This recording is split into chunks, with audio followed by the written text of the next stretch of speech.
Hey guys, it's Nora and welcome to HowToNora.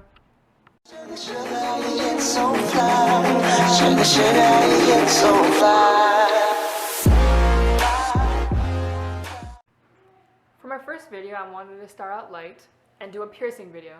I do get requested from my friends and people at school to do this type of video because you could say I have unique piercings. So for each piercing, I'll go through them and I'll tell you the age I got it done, the pain level. I have a medium pain tolerance because I do enjoy getting piercings, so I know what to expect, but I'm still a wuss. So I wouldn't say I have a high pain tolerance. And then I'll also tell you the cleaning process. So we'll start out with the visible piercings. My nose. I got this when I was 15. I've always wanted a nose piercing, but I was really scared to get it. So with the nose, it's a thick cartilage. It did hurt a lot. I did tear up too. So when the piercer pierced it, there was blood dripping down my face. I looked like a gory mess. To clean it, all you get is a shot glass and teaspoon of salt, microwave it, and put it with the cotton swab. It's really easy. The healing process is easy too. So the next piercing is my tongue ring. It's the under tongue. That's the second time I got it pierced. The first time I was dumb and I was like in 8th grade with my friend. We were sleeping over and we got a needle, just a random sewing needle. We didn't even clean it. And I shoved it into my mouth.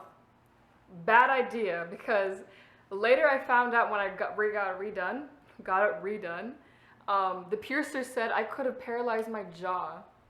Don't do piercings at home, guys. That's not a good idea. So the second time I got it redone, I was 16 years old. I got it professionally done. I recommend everyone does that with every kind of piercing. And the pain level didn't feel a thing. It's a really thin piece of skin, so it goes really quick. However, the healing process, I could not eat for about a week, which killed me. I love food. It was a struggle. So for cleaning the tongue piercing, I use 1 teaspoon of salt, and in a shot glass of water, you microwave it for 15 seconds. You want to get it hot so it actually cleanses it.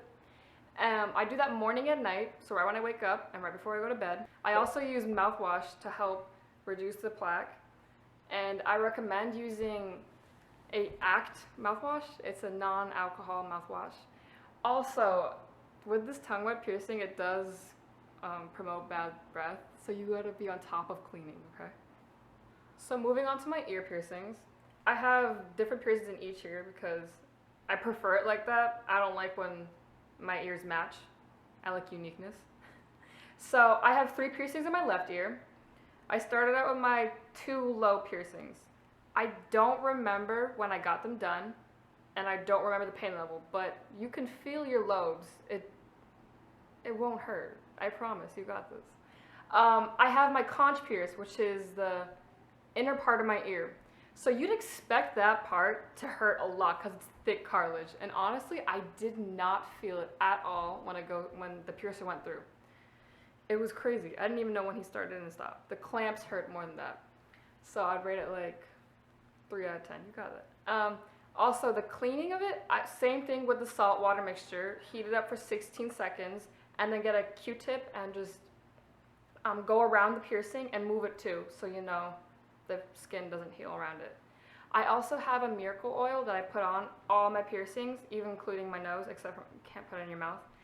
And it really does help with keloids, the reduction of keloids, so that's good. Moving on to my right ear, I have 4 piercings. You already know about the lobes. So I have my cartilage piercing. I have a story about this one. My best friend Maddie, I don't recommend self-piercings, but my best friend Maddie and I were so bored one time, and we decided, hey, why don't we just pierce each other? So we got matching piercings.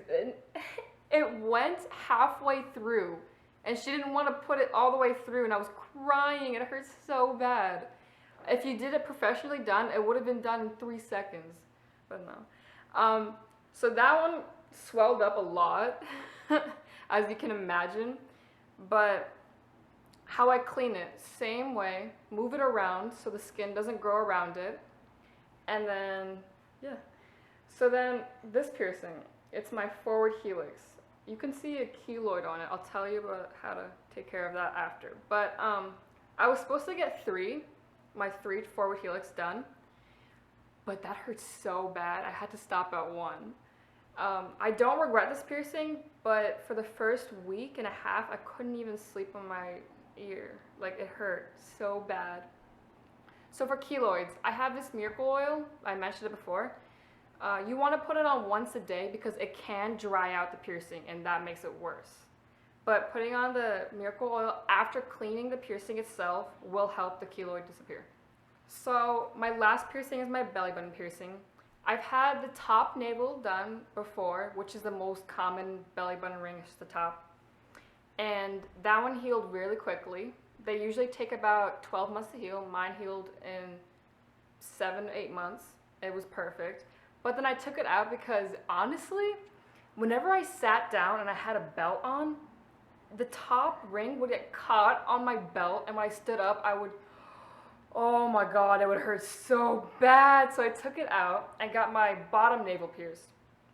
I'm not going to show you guys because I'm wearing a dress, but yeah, so the bottom one, I got it last year. It's still in the healing process, which is weird because my top one healed way quicker, but whatever. So that one, it's kind of a hassle because sometimes I wake up and it's irritated, but then some other days it's perfectly fine.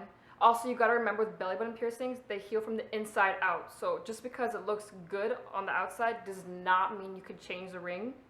You gotta wait the full 12 months to change, just to be on the safe side. So for the cleaning of the navel piercing, what I do, same salt water mixture, heat it up for 16 seconds, and then I get the actual shot glass, put it on my tummy, my belly button, and just shake it around for 30 seconds.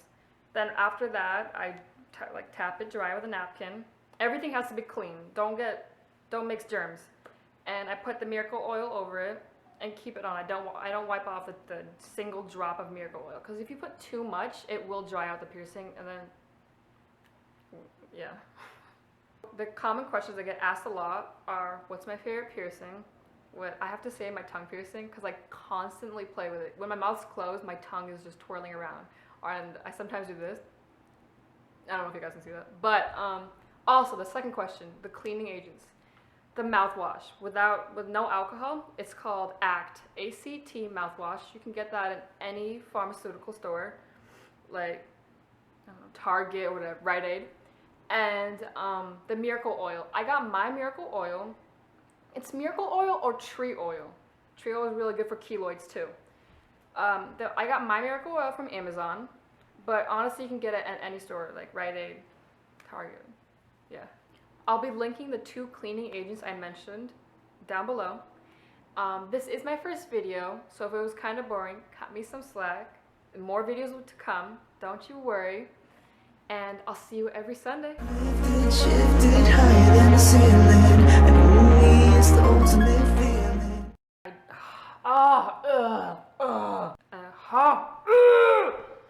I still like the what is it? Adrenaline thrill? It's good.